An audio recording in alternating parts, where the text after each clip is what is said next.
El día 1 de agosto del 2021 se llevó a cabo una consulta para enjuiciar expresidentes, o por lo menos eso era lo que nos querían hacer creer aquellos que la promocionaron.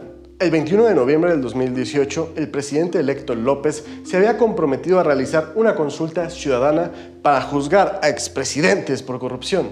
En ese momento, el tabasqueño había planteado la siguiente pregunta.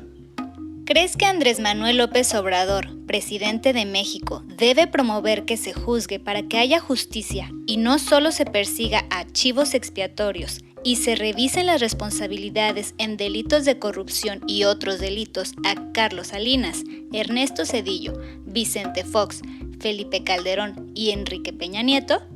¿Sí o no?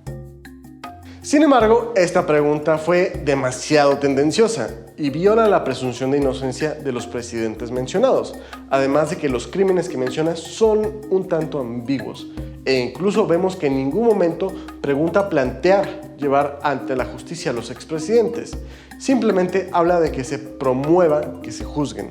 Es decir, en ningún momento López pareciera haber tenido la intención de juzgar a los expresidentes. En fin, este tema de la consulta llegó hasta la Suprema Corte de Justicia de la Nación para determinar si esta consulta era constitucional o no.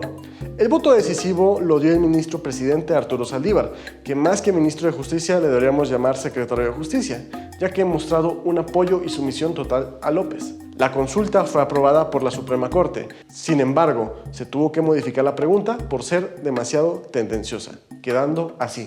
¿Estás de acuerdo o no en que se lleven a cabo las acciones pertinentes con apego al marco constitucional y legal para emprender un proceso de esclarecimiento de las decisiones políticas tomadas en los años pasados por los actores políticos, encaminado a garantizar la justicia y los derechos de las posibles víctimas?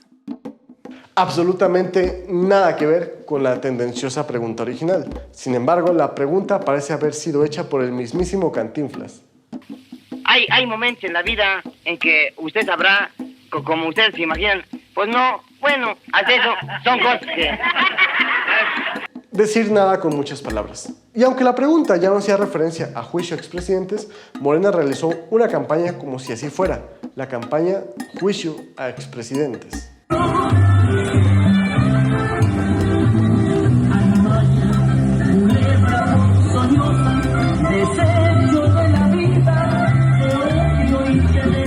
Esta campaña fue dirigida por Epigmenio Ibarra, un conocido productor de telenovelas donde se glorifica y romantiza la vida de los narcotraficantes. Vaya que él es en parte responsable de que muchos mexicanos busquen vivir bajo el crimen organizado.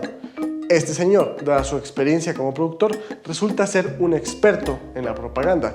Incluso habilitó un sitio web donde los simpatizantes podían descargar recursos audiovisuales y archivos para imprimir flyers, folletos o lonas. Y a pesar de todo esto, la consulta fue un fracaso en las urnas. A través de redes sociales, circulan imágenes y videos de las casillas donde se observa poca gente o nadie, a excepción de los funcionarios, durante esta jornada. En la Ciudad de México, Estado de México, Puebla, San Luis Potosí, Yucatán, Sonora y Jalisco son algunos de los estados donde se han reportado casillas vacías. La escena de urnas vacías y poca participación ciudadana fue más recurrente conforme avanzó la consulta popular. Diario Contrapeso.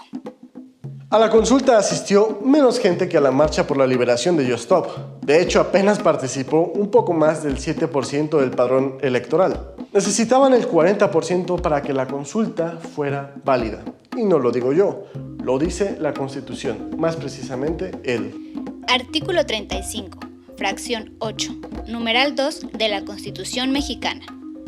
Para que el resultado de la consulta sea vinculatorio, se requiere un 40% de la participación. Entonces, ¿la consulta fue un fracaso? No, cumplió su propósito. Según Joseph Goebbels, un político alemán y genio de la propaganda, para evitar que los opositores avancen, estos no tienen que ser capaces nunca de llevarte el ritmo. Hay que estar renovando constantemente los temas en la agenda, para que los críticos se distraigan, para que no estén centrados. Y la consulta es justamente un ejemplo de esto, porque mientras todos los medios de comunicación hablan de la consulta, sigue habiendo un problema de desabasto de medicinas en los hospitales públicos. El nivel de violencia en el país sigue en su punto más alto. Los niños con cáncer siguen sin tener suficientes quimioterapias. ¿Y qué tan efectiva es esta estrategia de propaganda? Pues Joseph Goebbels ayudó al ascenso y permanencia en el poder de Adolf Hitler. Así que el señor sabía lo que hacía y los gobiernos autoritarios de hoy siguen copiando las estrategias. El presidente y su propagandista Epigmenio Ibarra ya sabían que iban a perder la consulta o que no iban a alcanzar los suficientes votos. Ya lo sabían, estaba planeado todo. La consulta sobre el juicio a expresidentes influyó en la conversación desde octubre del 2020, cuando la Suprema Corte de Justicia aceptó esta farsa de consulta. Los medios de comunicación comenzaron a hablar de ella y de hecho Morena incluso planteó empatar la consulta con las elecciones del 2021, pero finalmente Morena no pudo hacer esto.